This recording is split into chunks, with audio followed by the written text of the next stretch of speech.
ভাই অনেক জঙ্গলি জীবজন্তু মারা হয়ে গেছে রে।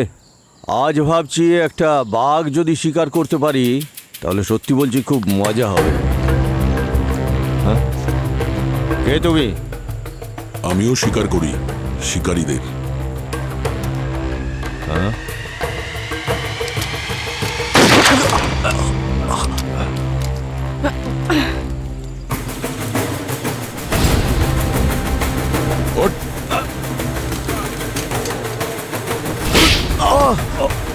হ্যাঁ স্যার, আমরা টাকার জন্য জঙ্গলি পশুদের মেরে ওদের চামড়া, ওদের নখ, ওদের দাঁত এইসব বিক্রি করে দিই, কিন্তু আজ পর্যন্ত আমরা কোনো মানুষকে মারিনি স্যার। আমরা নির্দোষ স্যার। এত বড় পাপ আমরা কোনোদিনও করিনি স্যার। টাকার জন্য নিরীহ নিষ্পাপ প্রাণীগুলোকে তোমরা মেরে ফেলছো আর বলছো কোনো পাপ করনি তোমরা। এখানকার গ্রামের লোকেরা বলছিল যে তোমরা নাকি অনেক খুন করেছো। আরে স্যার, স্যার এগুলো সব গুজব ছিল স্যার, যেগুলো আমরাই ছড়িয়েছি। আসলে স্যার 2-3 বার এমন হয়েছিল জঙ্গলি চিতা 2-3 জন গ্রামবাসীকে খেয়ে নিয়েছিল। এটা আমরাই রটিয়েছি, এইটা ভেবে যে গ্রামবাসীরা আমাদেরকে ভয় পাবে। কিন্তু স্যার দিব্যি খেয়ে বলছি আমরা কোনোদিন কখনো কোনো মানুষকে মারিনি। এই দেখো, কি মনে হচ্ছে এগুলো কোনো পশুর কাজ?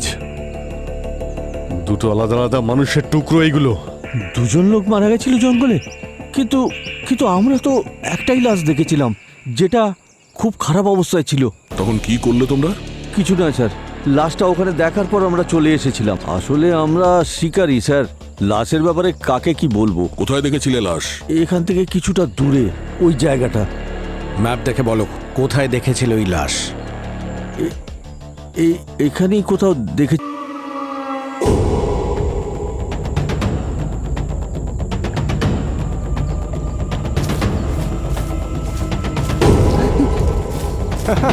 হ্যালো ফ্রেন্ডস, আমার নতুন ব্লগে আপনাদের স্বাগত। এই সুন্দর ন্যাশনাল পার্কে ঘুরতে অনেক টুরিস্ট আসেন, কিন্তু যদি আপনারা এখানে আসার ব্যাপারে ভাবেন তাহলে আপনার সঙ্গে একটা বাইনোকুলার নিশ্চয়ই নিয়ে আসবেন। শুনতে পাচ্ছিস? কি শুনছিস না? না, কিছু না। আচ্ছা, আপনাদের এখানে ট্রেকের একটা ইউএসপি বলি। কি?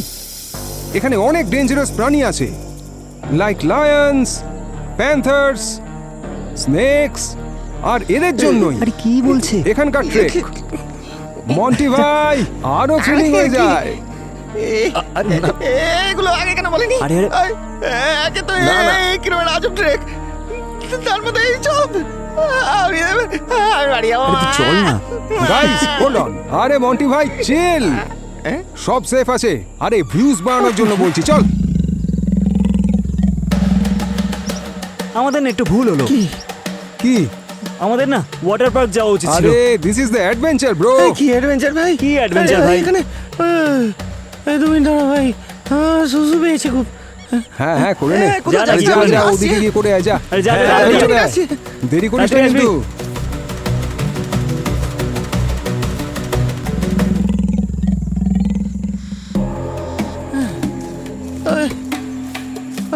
আরে ঋষি, তোর কাছে হ্যান্ড স্যানিটাইজার ছিল না? দে দেখি একটু।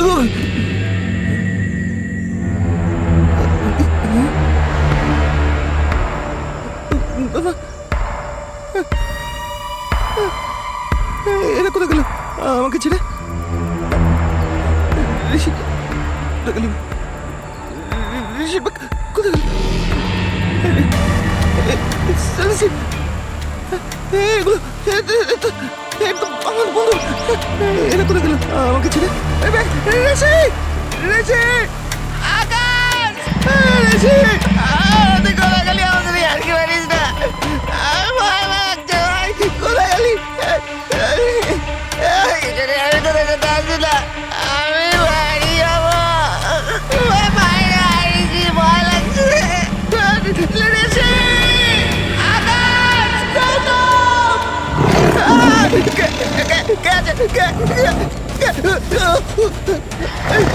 আরে কোথায় ভাই? আমার কাছে আয়, ভয় লাগছে।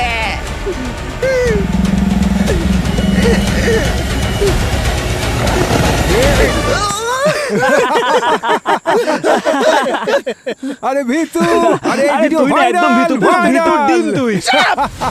কমেডি হচ্ছে এখানে। হ্যাঁ? তুই জানিস আমার কি অবস্থা হয়েছিল? আমি তোর সাথে কোথাও যাবো না, আমি বাড়ি যাচ্ছি। আরে আরে কোথায় যাচ্ছিস? আরে এই, কোথায় এই, যাচ্ছিস? এই, ভিতু, দাঁড়া, এদিকে আয়। আরে সোজা বাড়ি যাবো।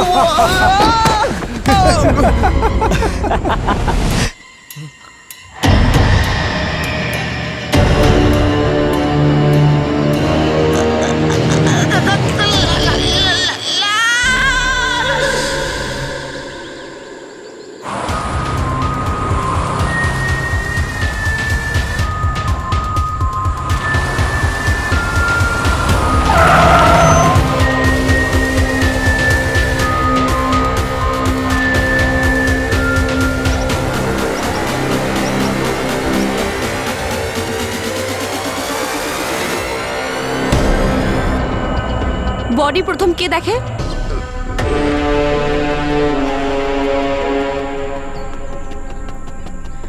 স্যার কেউ বডির হাত পা মাথা সব কেটে দিয়েছে, শুধু ধর পড়ে রয়েছে। বডি তো পচে গেছে। তোমার কি মনে হয় গার্গী? স্যার ব্লোটিং অনেকটাই হয়েছে, আর এখনো ওর ওপরের স্কিনটা খসতে শুরু করেনি। আর এটা দেখুন স্যার, এই যে পোকাগুলো রয়েছে, এদের অ্যাক্টিভিটি দেখে মনে হচ্ছে যে ও মারা গেছে অন্তত মনে হচ্ছে 7-8 দিন তো হবেই। ওর বডিতে যে আঁচড়ের দাগ আছে সেটা দেখে তো কোনো পশুর আঁচড়ের দাগ বলে মনে হচ্ছে। আর এই জঙ্গলে তো প্রচুর পশু আছে। হ্যাঁ স্যার, হতে পারে, কিন্তু আমি একটা খুব অদ্ভুত ব্যাপার লক্ষ্য করেছি এই বডির বিষয়ে। কি? স্যার বডিটা দেখছেন ভালো করে, কেমন হলুদ হয়ে গেছে, আর গোটা শরীরে এক ফোঁটাও রক্ত নেই। আর এই আঘাতগুলো দেখছেন আপনি, রক্তের কোনো ছাপও নেই এখানে। এমন মনে হচ্ছে যেন কেউ ওর সমস্ত রক্ত নিংড়ে নিয়েছে।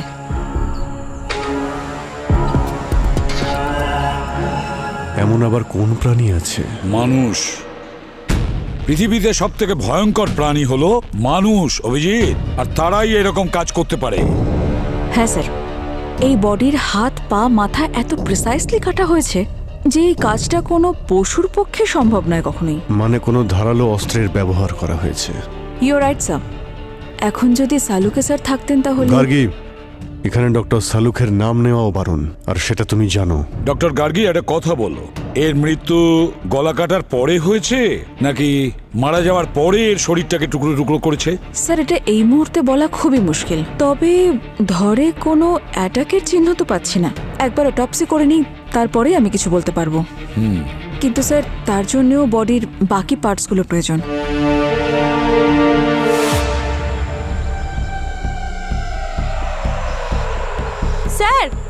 হ্যাঁ, স্যার এই বডিটার পার্ট কোথাও খুঁজে পাওয়া যাচ্ছে না, আমি পুরো এরিয়াটা খুঁজেছি। হ্যাঁ স্যার, এই জঙ্গলটা এত বড়, কিছুই বোঝা যাচ্ছে না। এই বডির পার্টসগুলো কোথায় নিয়ে গিয়ে ফেলেছে কিছুই বোঝা যাচ্ছে না স্যার।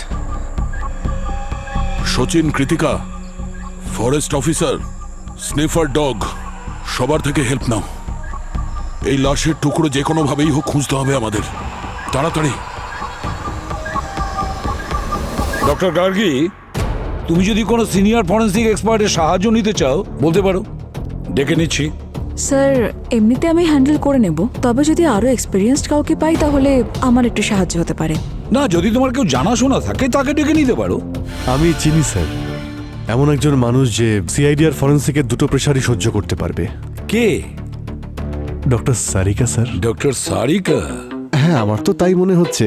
আপনার মনে যদি অন্য কেউ থাকে, জাস্ট আমি সাজেস্ট করলাম। না না অভিজিৎ, ভালো সাজেস্ট করেছো, ডক্টর সারিকা। ঠিক আছে, ভেবে দেখছি। আসলে আমাদের কাজটা এতটাই প্রেশারের যে যদি কাউকে আগে থেকেই চিনি বা কারোর সঙ্গে যদি অলরেডি টিউনিং থাকে তো কাজটা অনেক সহজ হয়ে যাবে। ব্যাস, মানে আর অন্য কোনো উদ্দেশ্য নেই আমার, জাস্ট সাজেস্ট করলাম। একটা কাজ করো অভিজিৎ, এখানে যে কয়জন ফরেন্সিক এক্সপার্ট কাজ করে গেছে তাদের একটা লিস্ট তৈরি করো, তাদের মধ্যে কাউকে ডেকে নিই, কি বলো? সব আশায় জল ঢেলে দিল। কিছু বললে অভিজিৎ? আপনার সাজেশন একদম ঠিক স্যার। হ্যাঁ, না না, তাছাড়া তুমি যা সাজেস্ট করেছো সেটাও ভালো। ডক্টর সারিকাকেই ডেকে নেওয়া যাক। ডাকবো স্যার? হ্যাঁ হ্যাঁ, তাড়াতাড়ি ডাকো। হ্যাঁ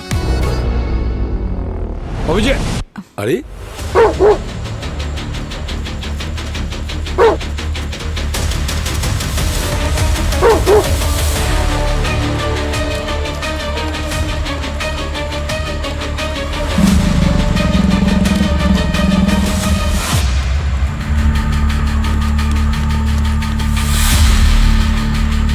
আশেপাশে একটু খেয়াল রাখবেন স্যার, এই জায়গাটা অনেক জন্তু জানোয়ার আছে। এই কিছুদিন আগেই কয়েকজন ওপর হামলা করে তাদের খেয়ে ফেলেছিল। খেয়ে ফেলেছিল মানে? আমি আপনাকে জিজ্ঞেস করতে চাই যে ওর কি কোনো হাড়ের মাংস পছন্দ নাকি কিছু একটা হলেই হলো? হাড় পছন্দ করে না ওরা, ওদের মাংস পছন্দ। শুধু মাংস, ঠিকই আছে। তাহলে আমার নাম্বার লাস্টেই আসবে। কৃতিকা, হ্যাঁ স্যার। তোমার নম্বর আগেও আসতে পারে, একটু আশেপাশে নজর রাখো আর ওপরটাও খেয়াল রাখো।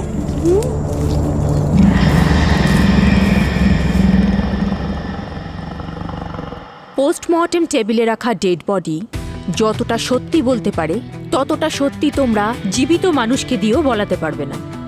That's why as a good forensic scientist তোমাদের মৃতদেহের সঙ্গে কথা বলা শিখতে হবে।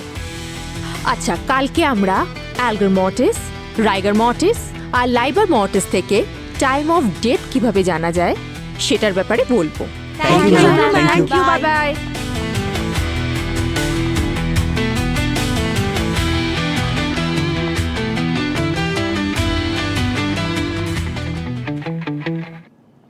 হ্যালো সারিকা।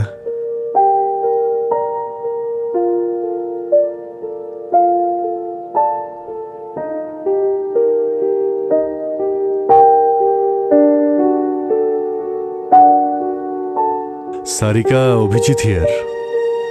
নাম তো নিশ্চয়ই শুনে থাকবে।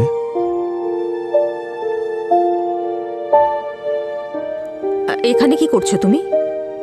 কি কি করছো? Excuse me. না হ্যালো না হাই, কেমন আছো না জিজ্ঞেস করে সোজা কি করছো?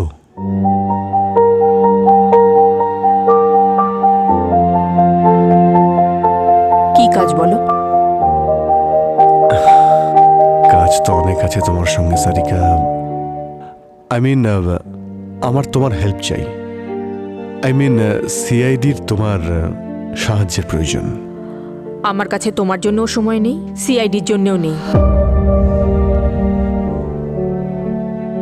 এক মিনিট সারিকা, অ্যাকচুয়ালি একটা কেসের ব্যাপারে আমি তোমার কাছে এসেছিলাম। তুমি এই ছবিটা দেখো। এই মৃতদেহটা আমরা জঙ্গলে পেয়েছি। একে তো মারার আগে সব রক্ত বের করে নিয়েছে। হ্যাঁ, আর ওর বডি পার্টগুলো জঙ্গলে ফেলে দিয়েছে।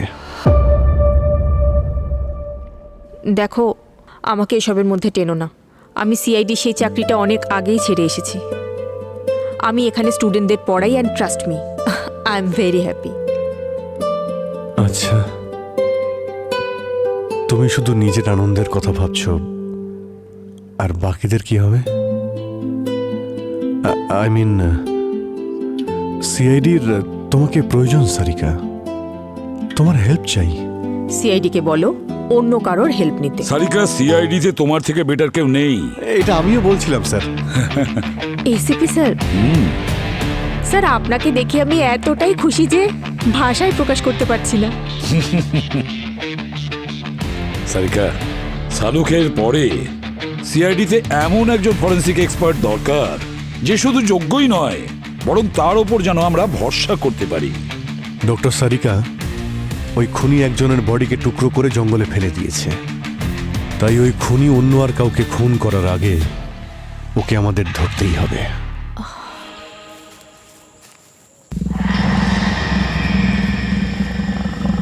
স্যার, আমাদের এখান থেকে এবার বেরোতে হবে।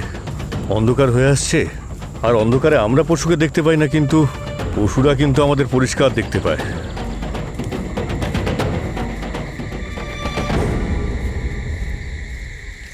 Soo-jin sir, Soo-jin sir, sir আপনার ভয় লাগছে না তো? আপনি আমার আশেপাশেই থাকবেন, ঠিক আছে? আমি তোমার আশেপাশেই আছি। ভয় লাগছে নাকি তোমার? আমার আবার ভয়? আমার তো আপনাদেরকে নিয়ে টেনশন হচ্ছে। আমাদের টেনশন ছাড়ো। ম্যাডাম, শব্দ নয়, চুপ করে থাকুন। আজকে চুপ করেই থাকবো, না হলে আজ সারা জীবনের মতন চুপ হয়ে যাব। Sir, sir!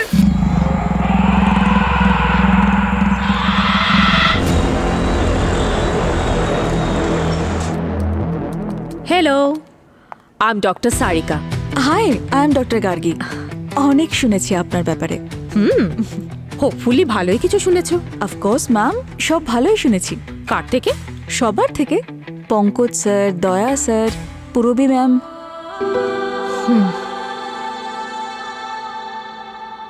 আর অভিজিতের থেকে? অভিজিৎ স্যারের কাছ থেকে বেশি কিছু শুনিনি। উনি একটু বদরাগী টাইপের তো, আর খুব বেশি কথাও বলেন না। পদরাগী তো বটে। এনিওয়ে, চলো লেটস গেট টু ওয়ার্ক। আমি শুনেছি আমাদের হাতে সময় খুব কম আছে, তাই না? ইয়েস ম্যাম, আসুন। ইয়া।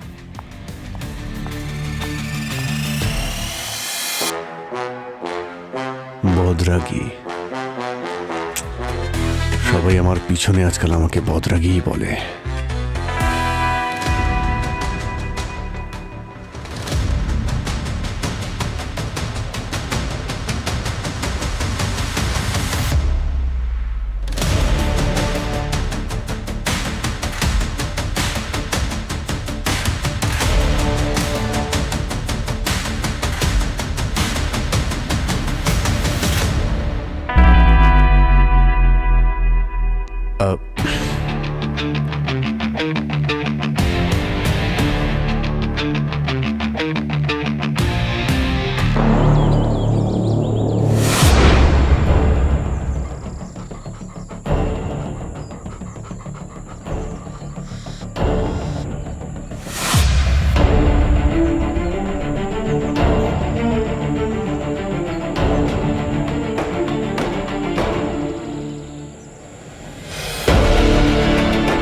বুলেটের শেল? স্যার, একটা গ্যাং কাজ করে এখানে। জঙ্গলে চন্দন কাঠের সঙ্গে সঙ্গে পশুর চামড়ারও যথেষ্ট স্মাগলিং হয় স্যার। ওরা নিজেদের কাছে অনেক রকমের অস্ত্র রাখে স্যার। মানে ওদের খোঁজার বা ধরার চেষ্টা করছি আমরা, কিন্তু ওদের খোঁজা আর খড়ের গাদা সূচ খোঁজা প্রায় একই রকম ব্যাপার। ওরা যে কোনো সময় যে কোনো জায়গায় লুকিয়ে পড়তে পারে।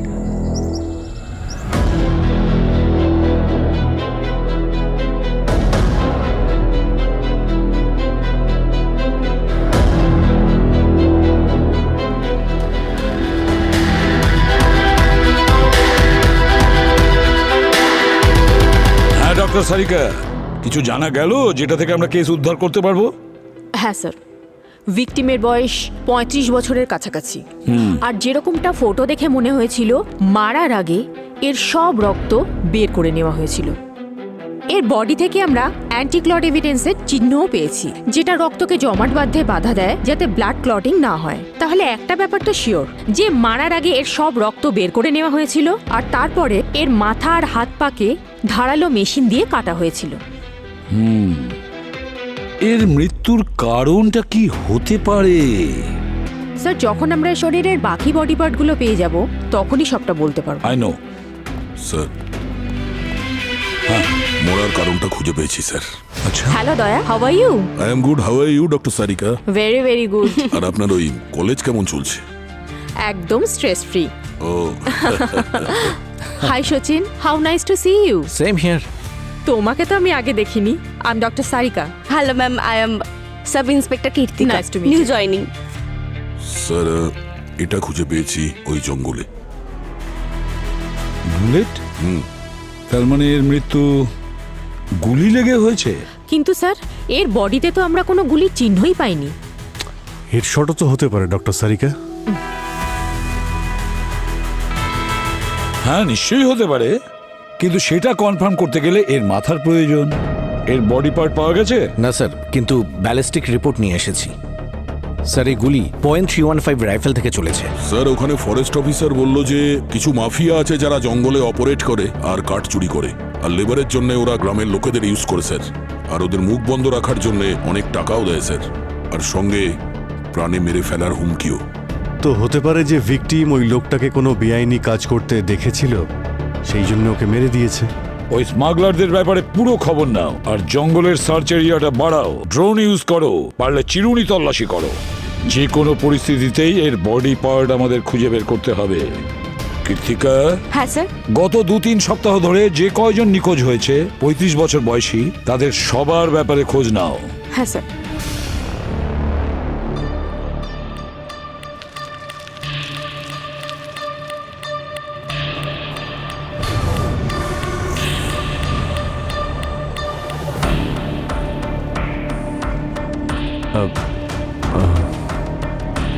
শুনুন, নমস্কার। হ্যাঁ, নমস্কার। বলছি, এখানে কদিন আগে একটা বডি পাওয়া গিয়েছিল, তার সম্পর্কে আপনি কিছু বলতে না পারেন? না, জানি না।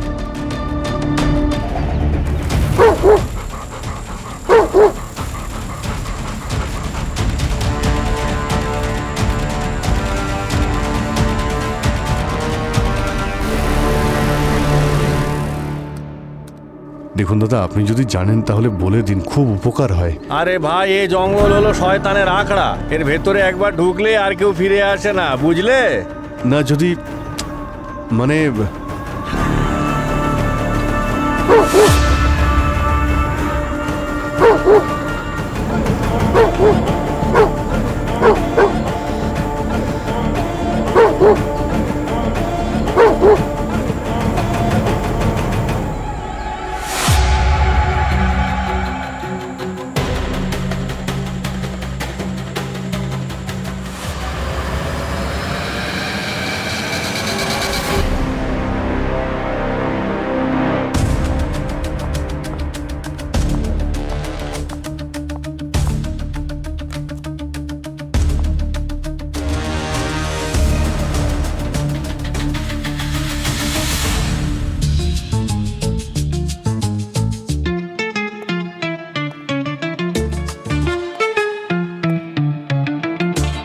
হ্যালো সারিকা, কিছু জানতে পারলে এই কাটা পা থেকে? যখনই জানতে পারবো আমি ইনফর্ম করে দেব। আই নো মাই ওয়ার্ক, তাই সবসময় আমাকে বিরক্ত করা বন্ধ করো।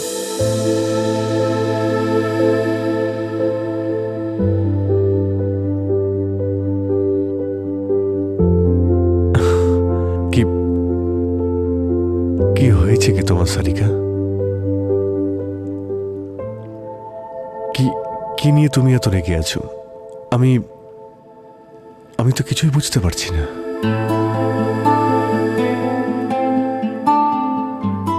তুমি কখনো কোনো কিছু বোঝার চেষ্টা করেছো অভিজিৎ?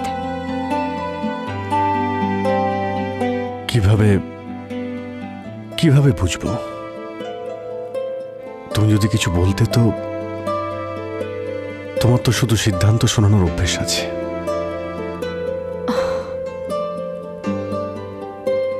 যখন তুমি সিআইডি ছেড়ে চলে গিয়েছিলে, তখন আমাদের সম্পর্কের কথা তুমি একবারও ভাবো? হ্যাঁ, আমি সিআইডি ছাড়ার পর সিদ্ধান্ত শুনিয়েছিলাম, কিন্তু তুমি আমাকে একবারের জন্য বাধা দিয়েছিলে। চলো, বাধা দাওনি, ঠিক আছে, কিন্তু আমার যাওয়ার পরে একটা ফোন কল, এমনকি মেসেজ তো করতে পারতে। এখানে সবাই আমার টাচে ছিল, শুধু তুমি ছাড়া। আমি জানি তোমার মেমোরি ইস্যুস আছে, কিন্তু এত তাড়াতাড়ি আমায় ভুলে যাবে এটা আমি এক্সপেক্ট করিনি কখনো।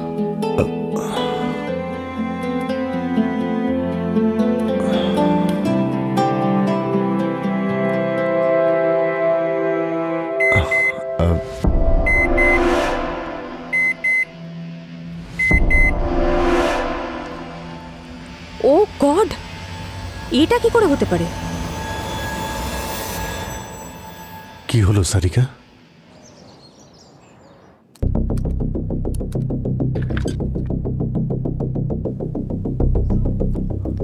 স্যার। হ্যাঁ কৃতিকা। স্যার, আমি সমস্ত রেকর্ড চেক করেছি, কিন্তু ভিকটিমের সাথে মিলছে এরকম কোনো কেস নেই। সেটা কিভাবে সম্ভব? আমরা একজন ভিকটিমকে খুঁজে বের করতে পারবো না? স্যার, একজন নয়, দুটো মার্ডার্স হয়েছে। দুটো? হ্যাঁ স্যার, ডিএনএ রিপোর্টে ভিকটিমের বডি আর পা ম্যাচ করেনি। ওই দুটো আলাদা মানুষের বডি পার্টস। তার মানে জঙ্গলে দুটো খুন হয়েছে। যে পাটা পাওয়া গেছে সেটা কতদিনের পুরনো? অন্তত 1 মাসের পুরনো। 1 মাসের পুরনো? সচিন, একটা কাজ করো, জঙ্গলের ম্যাপ বের করো। স্যার, হ্যাঁ,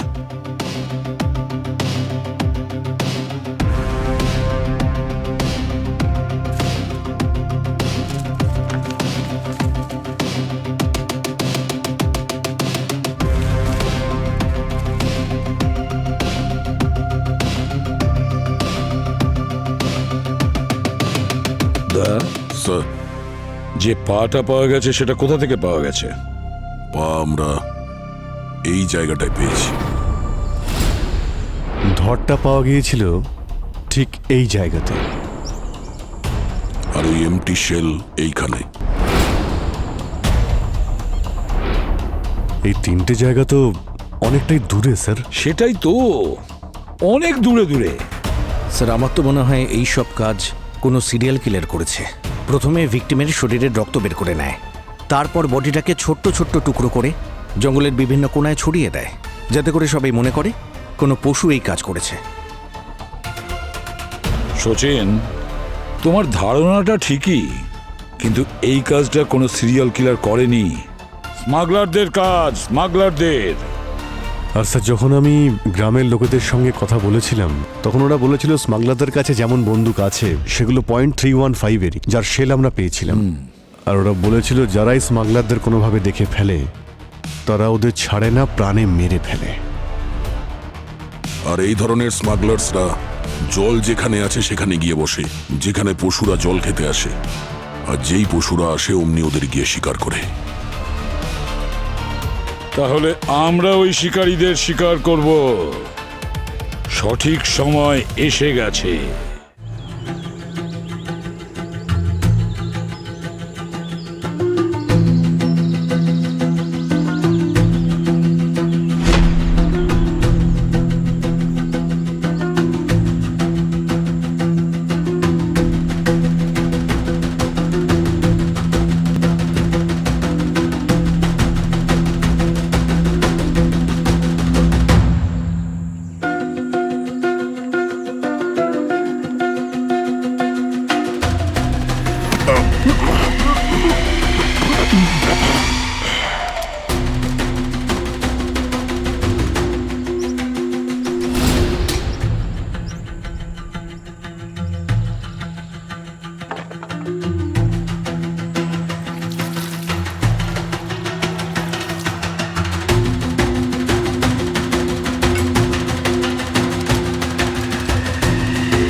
ভাই, অনেক জঙ্গলি জীবজন্তু মারা হয়ে গেছে রে।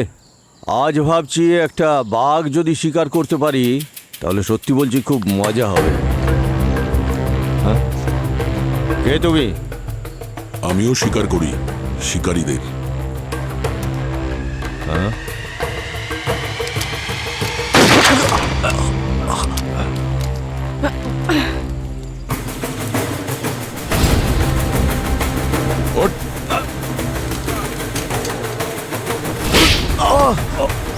হ্যাঁ স্যার, আমরা টাকার জন্য জঙ্গলি পশুদের মেরে ওদের চামড়া, ওদের নখ, ওদের দাঁত এইসব বিক্রি করে দিই, কিন্তু আজ পর্যন্ত আমরা কোনো মানুষকে মারিনি স্যার। আমরা নির্দোষ স্যার। এত বড় পাপ আমরা কোনোদিনও করিনি স্যার। টাকার জন্য নিরীহ নিষ্পাপ প্রাণীগুলোকে তোমরা মেরে ফেলছো আর বলছো কোনো পাপ করনি তোমরা।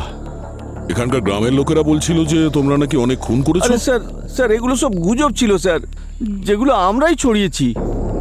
আসলে স্যার 2-3 বার এমন হয়েছিল জঙ্গলি চিতা 2-3 জন গ্রামবাসীকে খেয়ে নিয়েছিল। এটা আমরাই রটিয়েছি, এইটা ভেবে যে গ্রামবাসীরা আমাদেরকে ভয় পাবে। কিন্তু স্যার দিব্যি খেয়ে বলছি আমরা কোনোদিন কখনো কোনো মানুষকে মারিনি। এই দেখো, কি মনে হচ্ছে এগুলো কোনো পশুর কাজ? দুটো আলাদা আলাদা মানুষের টুকরো এইগুলো। 2 জন লোক মারা গেছিল জঙ্গলে, কিন্তু আমরা তো একটাই লাশ দেখেছিলাম যেটা খুব খারাপ অবস্থায় ছিল। তখন কি করলে তোমরা? কিছু না স্যার, লাশটা ওখানে দেখার পর আমরা চলে এসেছিলাম। আসলে আমরা শিকারী স্যার, লাশের ব্যাপারে কাকে কি বলবো। কোথায় দেখেছিলে লাশ?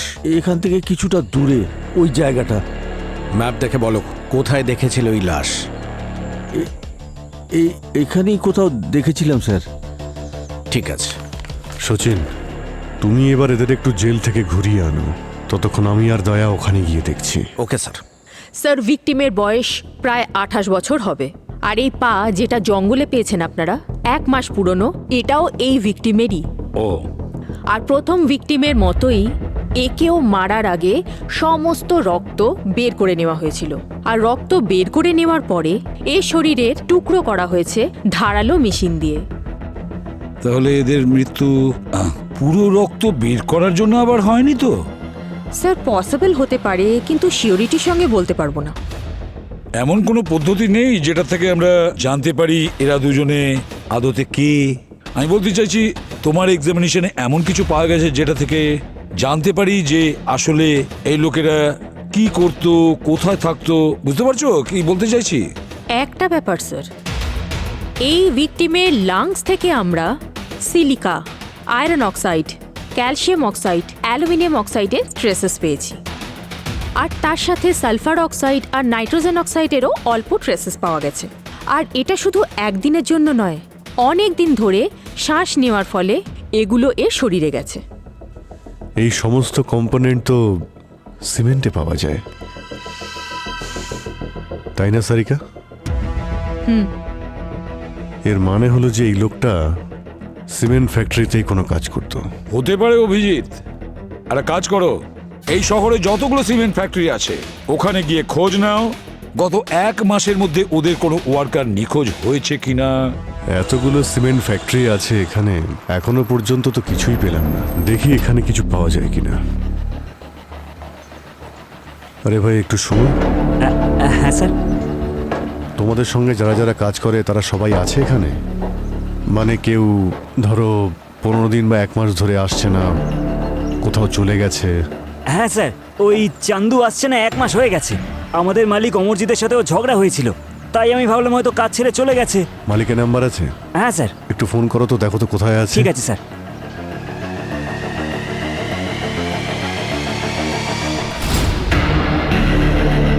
এই যে শোনো, ওই ঘরটা বন্ধ কেন? জানি না স্যার, ওই চান্দু সবসময় এখানেই থাকতো স্যার, আর ও চাবিটাও নিজের কাছেই রাখতো। এটাই কি চান্দুর ঘর? হ্যাঁ স্যার।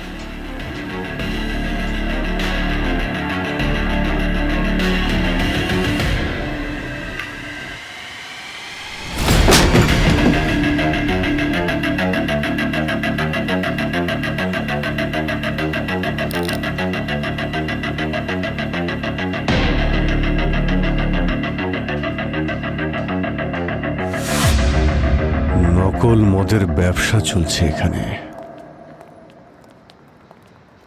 হ্যাঁ বলুন। সিমেন্ট ফ্যাক্টরির পেছনে এই মদের ব্যবসা শুরু করেছো? স্যার, এই মদের ব্যবসার সঙ্গে আমার কোনো সম্পর্ক নেই। আচ্ছা, লক আপে বসে যা বলার বলবে, এখন চলো। এই সর এখান থেকে।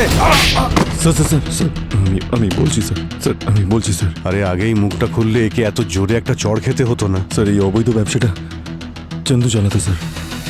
স্যার, আমার থেকে লুকিয়ে এখানে নকল মদ বানাতো স্যার। আর যখন আমি ওটা জানতে পারলাম তখন আমি ওকে বের করে দিয়েছি স্যার। স্যার, আমার সাথে অনেক ঝগড়া করেছে স্যার, তারপর চলে গেছে। কিন্তু এই মদের ফ্যাক্টরি তো এখনো চলছে, এই কাজটাও কি চান্দু করছে? এমন নয় তো এই নকল মদ বানানোর ব্যবসাটা তোমার? আর যখন চান্দু জানতে পারে তুমি ওকে মেরে ফেলেছো, দয়া ওকে এখনই লকআপে নিয়ে চলো। যখন বরফের মধ্যে শুইয়ে ফেলে লাঠি দিয়ে পেটাতে থাকবো তখন সবকিছু বলতে শুরু করবে। চান্দু মারা গেছে স্যার? এই নাটক করা বন্ধ কর, বুঝলি? স্যার সত্যি স্যার, আমি মিথ্যে কথা বলছি না স্যার। আমি ওর মার্ডারের ব্যাপারে কিছু জানি না স্যার। 1 মাস আগে 1 সপ্তাহ ধরে তুমি কোথায় ছিলে? স্যার, আমি নেপালে ছিলাম স্যার, পুরো ফ্যামিলির সঙ্গে। স্যার আমি টিকিট আর হোটেল বুকিংও দেখাতে পারি স্যার। এখানে না, এসব আমরা বিউরোতে গিয়ে চেক করব।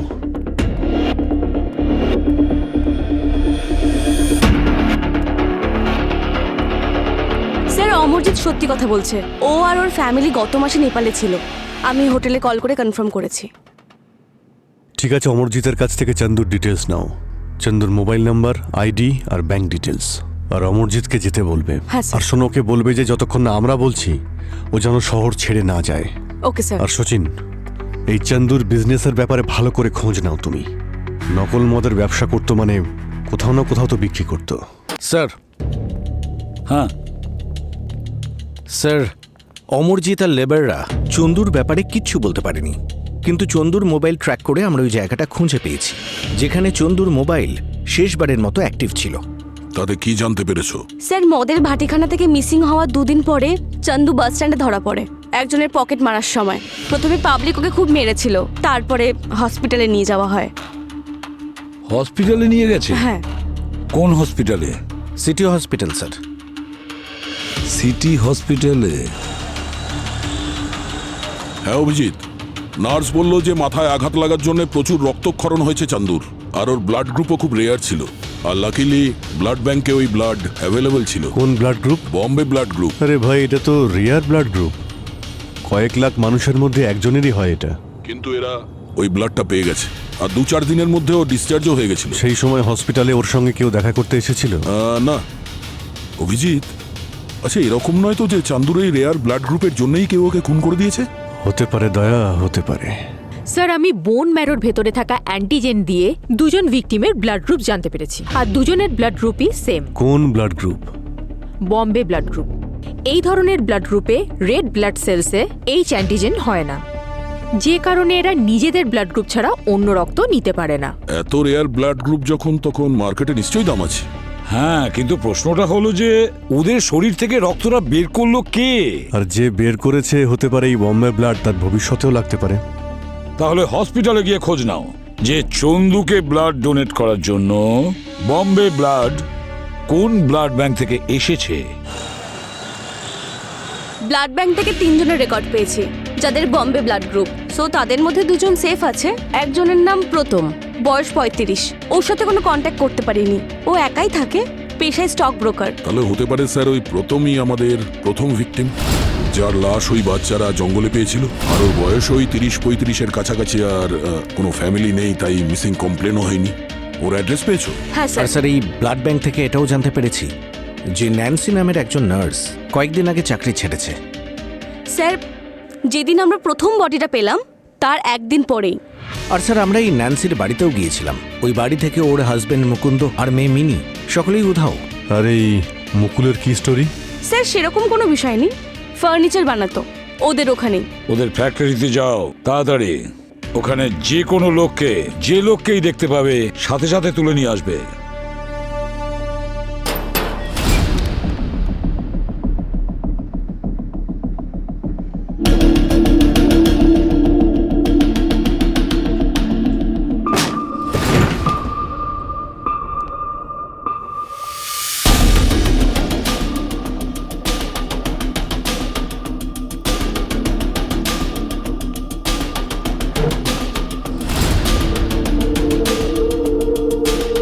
রক্তমাখা দাঁত, মনে আমি হচ্ছে চেক করছি। প্রথমের ওপর অ্যাটাক হয়েছে, মারপিট হয়েছে এখানে।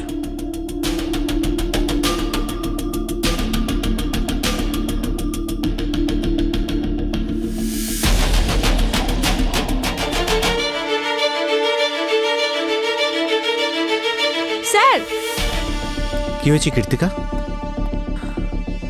স্যার মেশিনটা এখানে, রক্ত লেগে আছে, দেখা যাচ্ছে না।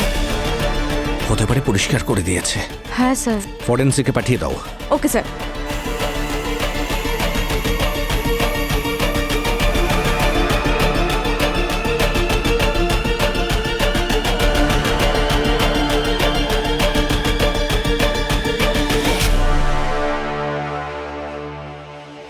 হ্যাঁ, মেঝে আর দেয়ালে রক্ত লেগেছিল, যেটা পরিষ্কার করারও চেষ্টা করা হয়েছে। মনে হচ্ছে কোনো ভারী জিনিস দিয়ে ওর মুখে মারা হয়েছে, যার কারণে দাঁত ভেঙে মাটিতে পড়ে গেছে আর রক্ত ছিটকে দেওয়ালে লেগেছে। আর তারপরে বডিগুলো এখান থেকে নিয়ে যাওয়া হয়েছে আর এগুলো পরিষ্কার করা হয়েছে। জানি না, আমার কেন মনে হচ্ছে যে প্রথমকে এখানে কাটা আর মারা হয়েছে রক্ত বের করার পরে।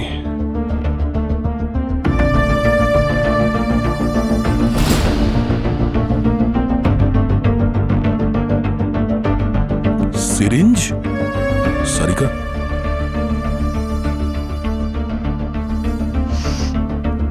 অ্যানাস্থেসিয়া। তার মানে এরা মানুষকে প্রথমে অজ্ঞান করত, তারপরে সব রক্ত বের করে নিত, শেষে কাটতো। মেরেছে এখানে, কেটেছেও এখানে, আর পরে লাশের টুকরোগুলোকে ওই জঙ্গলে গিয়ে ফেলে দিয়েছে। এত সব কিছু এখানে হয়েছে, কেউ দেখলেও না আর কেউ শুনতেও পেল না। খুব নির্জন এলাকা, আশেপাশে কোনো সিসিটিভি ক্যামেরাও নেই। পুরো প্ল্যানিং করে করা হয়েছে। কাউকে মেরেও ফেলবো, অথচ কেউ জানতেও পারবে না।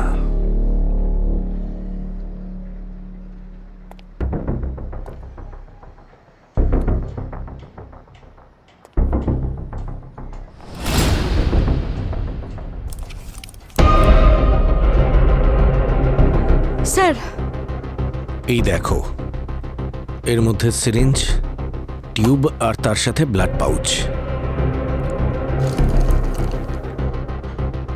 এই সব কিছু ভিকটিমের বডি থেকে রক্ত বের করতে ইউজ করা হয়েছে। মুকুন্দ আর ন্যান্সির ব্যাপারে খোঁজ নিতে হবে। একটা কাজ করি, ওর মোবাইল আর এটিএম কার্ড ট্র্যাক করা যাক, সব জানা যাবে। হ্যাঁ স্যার। স্যার, এই ন্যান্সি আর মুকুন্দ ওরা কিন্তু প্রচন্ড স্মার্ট। পালিয়ে যাওয়ার আগেই ফোনটা কোথাও ফেলে দিয়েছে, আর এখন এটিএম কার্ডও ইউজ করছে না। আর ওদের লাস্ট ফোন কল ওদের বাড়িতে ট্রেস করা তার গেছে। মানে টাকা আগেই বার করে নিয়েছে। তাহলে তো অনেক সময় লুকিয়ে থাকার সুযোগ পেয়েছে। আর স্যার, ন্যান্সির একটা ছোট মেয়ে আছে যার একটা অদ্ভুত রোগ আছে, আর এতে একটা ইউনিক গ্রুপের ব্লাড লাগে স্যার। বম্বে ব্লাড? হ্যাঁ স্যার। মা, আমার এত রক্তের কেন প্রয়োজন হয়? ভ্যাম্পায়ারদের তো রক্ত লাগে। আরে এগুলো তো সব কমিক্সে হয়। এখন তুমি একটু অসুস্থ তো, তাই তোমার ট্রিটমেন্টের জন্য একটু ব্লাড লাগবে। আর যখন তুমি ঠিক হয়ে যাবে তখন তোমার আর ব্লাডই লাগবে না, ঠিক আছে? এবার ঘুমিয়ে পড়ো তাড়াতাড়ি।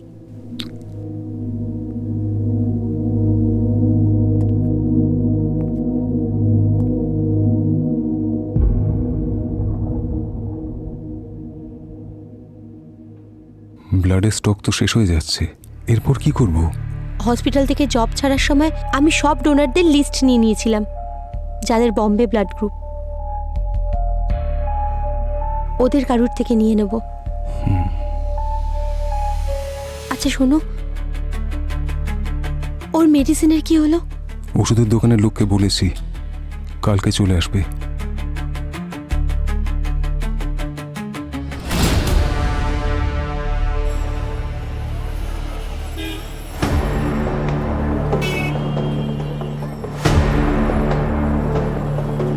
দাদা, ওই ওষুধের অর্ডারটা দিয়েছিলাম, ওটা চলে এসছে? হ্যাঁ দাদা, 2 মিনিট দাঁড়া।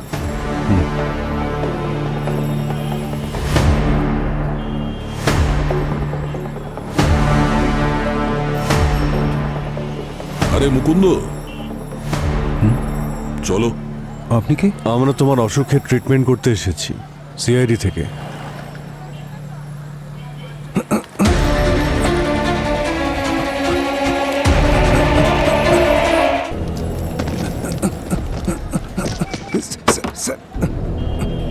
বল, ন্যান্সি আর মিনি কোথায়? বলবো না, আমার মেয়ে সম্পূর্ণ নির্দোষ। দেখ, তুই তো এমনিতেই জেলে যাবি। তুই যাওয়ার পর ন্যান্সি একলাকে মিনি দেখাশুনো করতে পারবে? এত দামি দামি ওষুধ, ব্লাড কোথা থেকে অ্যারেঞ্জ করবে ও? দেখো, যদি তুমি ওদের ঠিকানা বলে দাও তো আমরা কথা দিচ্ছি ওর ট্রিটমেন্ট আমরা করাবো।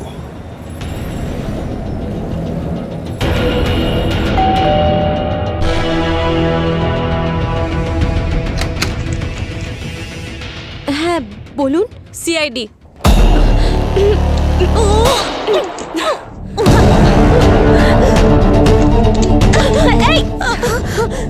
এসব কি করছেন? কি সরে যান আপনারা, না হলে কিন্তু আমি ওকে নিয়ে ঝাঁপ দেবো। কি করছেন? কেউ তো মারা যেতে পারে। ও তো এমনিতেই মরে যাবে। ও যদি ব্লাড না পায় তাহলে এমনিতেই মরে যাবে। রিল্যাক্স, কিচ্ছু হবে না। আমরা তোমাকে সাহায্য করতে এসেছি। কিভাবে করবেন আপনারা আমার সাহায্য? হ্যাঁ, বম্বে ব্লাড গ্রুপ আপনাদের? না দেখুন, আমাদের সঙ্গে একটু আগে মুকুন্দের দেখা হয়েছে। ও মার্কেটে গেছিল না বাচ্চাটার ওষুধ আনতে, তো কথা হয়ে গেছে আমাদের। সরে যান আপনারা, আমি বলছি বারবার, প্লিজ সরুন। না কৃতিকা, না না। সরুন আমাকে, সরুন আমাকে। হ্যাঁ, আমরাই মেরেছি ওদের দুজনকে। আর আমার মেয়ের প্রাণ বাঁচানোর জন্য যদি আরো কাউকে মারতে হয় তাকেও মারবো। হসপিটালের লম্বা লিস্ট দেখেছেন আপনারা? আর যদি আমাদের নম্বর চলেও আসে, কোনো বড় লোককে নিয়ে নেবে ওরা। ততদিন আমরা কি করব? নিজেদের মেয়েকে মৃত্যুর দিকে ঠেলে দেব? আর আমরা আসলে কাউকে মারতেও চাইতাম না, সাহায্য চেয়ে টাকা দিয়েই ব্লাড কিনছিলাম। কিন্তু ওই চন্দু প্রথমে আমাদের সস্তাতেই ব্লাড বিক্রি করত, তারপর আমাদের এই আর্থিক অবস্থা থেকে ওর লোভ বাড়ে আর আমাদের থেকে অনেক টাকা চাইছিল। তাহলে কি করতাম আমরা?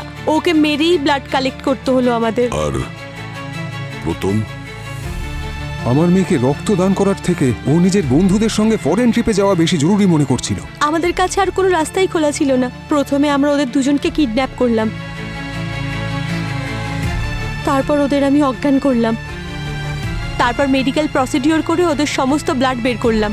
তারপর আমি ওদের লাশের টুকরো করে শহরের বাইরের নদীতে ভাসিয়ে আর দিয়েছি। এই নদীটা জঙ্গলের মধ্যে দিয়ে যাওয়ার জন্য তোমাদের মনে হলো যদি ডেড বডি পাওয়া যায় তাহলে সবার মনে হবে জঙ্গলি পশুরাই ওদের মেরেছে। হ্যাঁ, আপনারা চাইলে আমাদের যা খুশি শাস্তি দিতে পারেন, কিন্তু প্লিজ আমাদের মেয়ের যেন কিছু না হয়। হ্যাঁ স্যার, আমি আপনাদের রিকোয়েস্ট করছি স্যার, প্লিজ ওই বাচ্চাটার কোনো দোষ নেই স্যার।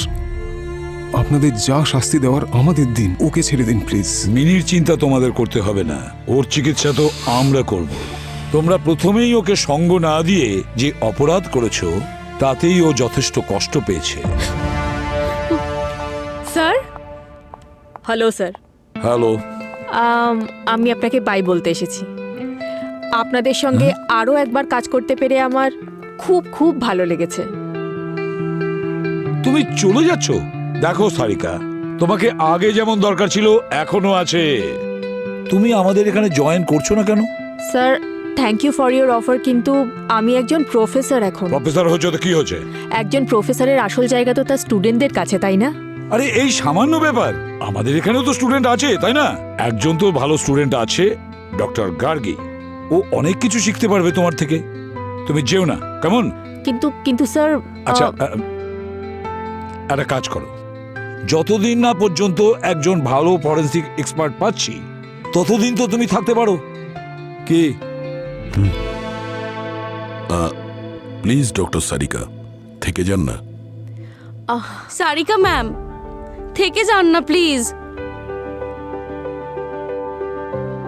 কি?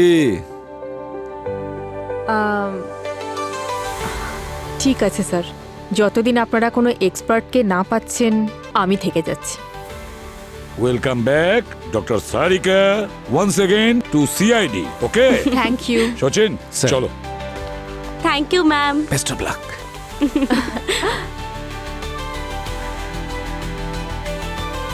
কি ব্যাপার অভিজিৎ বাবু, মন খুব আনন্দ পেয়েছে মনে হচ্ছে। কোনো নতুন কেস পেয়েছেন নাকি? না না, আমার মনে হচ্ছে এখন সবকিছু ভালোই হবে। শ্রেয়া আর ওর মেয়েও ফিরে আসছে, নাইস। আর সারিকাও আছে এখানে। আপনাকে দেখে এত ভালো লাগছে। হ্যাঁ, সে তো বটেই। তো একটা জিনিস মাথায় রাখতে হবে, এসিপি স্যার যেন কোনো নতুন ফরেন্সিক এক্সপার্ট না পান, না হলে। আরে কি দয়া, বন্ধু হয়ে বন্ধুকে ভয় দেখাচ্ছ? আরে না না ভাই, এখন যখন এসেই গেছে এত সহজে তোকে আমি যেতে দেব না।